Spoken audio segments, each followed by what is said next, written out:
Hey guys, welcome back to my YouTube channel. आज के इस वीडियो में हम लोग बात करने वाले हैं एक ऐसे देश के बारे में जहां के लोग समाज और परंपराओं से कोई भी लेना देना नहीं रखते हैं, जिसे जो भी मस्ती करना है वो खुलेआम करते हैं और यहाँ का सी फूड बहुत ही लजीज माना जाता है और साथ ही पूरे वर्ल्ड की सबसे बेहतरीन रम इसी देश में बिकती है। दोस्तों, यहाँ के लोगों को म्यूजिक सुनना बेहद ही पसंद होता है, साथ ही बीचेस पर खूब सारी मौज मस्ती करना और गोल्ड का इस्तेमाल करना बहुत ही ज्यादा पसंद होता है। दोस्तों, आज के इस वीडियो में हम जिस कंट्री के बारे में बात करने वाले हैं उस देश का नाम वहाँ के एक पेड़ के आधार पर रखा गया है जिसका नाम बारबाडोस है। दोस्तों, वीडियो में आगे बढ़ने से पहले अगर आपने हमारे चैनल को सब्सक्राइब नहीं किया है तो प्लीज कर लें। दोस्तों, बारबाडोस कैरेबियन क्षेत्र का एक छोटा सा लेकिन बहुत ही खूबसूरत आइलैंड है, जिसकी अगर क्षेत्रफल की बात करें तो ये आइलैंड सिर्फ 432 स्क्वायर किलोमीटर के दायरे में फैला हुआ है और बारबाडोस की पूरी पॉपुलेशन 3 लाख के करीब यहाँ पर लोग बसे हुए हैं, जो जनसंख्या के लिहाज से पूरे दुनिया में 184 नंबर पर आने वाला सबसे बड़ा देश है। और इस देश में सभी लोग इंग्लिश भाषा बोलते और समझते हैं, इसीलिए यहाँ की नेशनल लैंग्वेज इंग्लिश को बनाया गया है।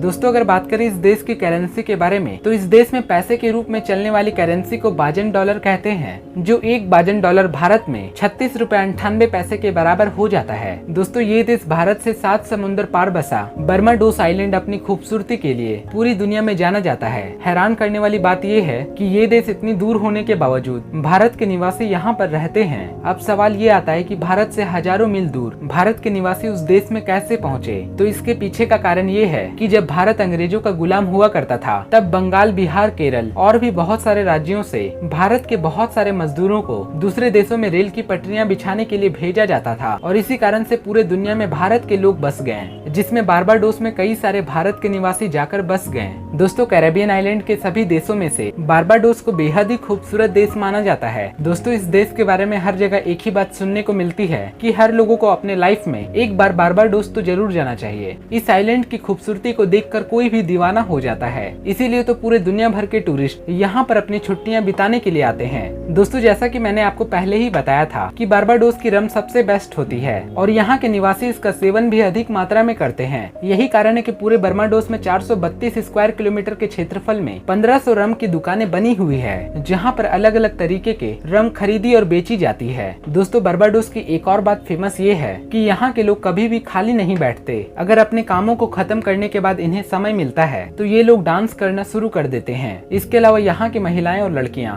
बारबाडोस की सड़कों पर नाचती हुई आपको आसानी से दिख जाएगी। दोस्तों, ये देश इतना छोटा होने के बावजूद यहाँ की संसद पूरे वर्ल्ड में तीसरी सबसे पुरानी संसद मानी जाती है, जो 16वीं शताब्दी से अपना काम कर रही है। हालांकि समय समय पर इस संसद के सदस्य बदलते रहे हैं, लेकिन आज के समय में भी ये संसद कार्यरत है। दोस्तों, इस देश की महिलाएं अपनी मर्जी से वैश्यावृत्ति के कामों को करती है और साथ ही इस देश के कानून के अनुसार वैश्यावृत्ति करना पूरी तरह से मान्य है, क्योंकि बारबाडोस बहुत ही ज्यादा पैसों वाला देश नहीं है। यही कारण है कि यहाँ की कई सारी महिलाएं और लड़कियां इस काम को करती है। दोस्तों, कैरिनेज नदी बारबाडोस की सबसे बड़ी नदी है, जिसकी लंबाई 0.57 किलोमीटर है। वैसे तो इस देश की ज्यादातर कामकाज समुद्र से ही होता है, लेकिन खेती की सिंचाई के दौरान ये नदी लोगों को काफी सहायता करती है। दोस्तों, सिंगर की दुनिया का एक बड़ा नाम रॉबिन रियाना बारबाडोस में पैदा हुई, जिसके गानों पर आज भी पूरी दुनिया झूमती है। दोस्तों, इस देश में बहुत सारे छोटे छोटे शहर बसते हैं, जिसमें इस देश की आधा से ज्यादा जनसंख्या बसती है।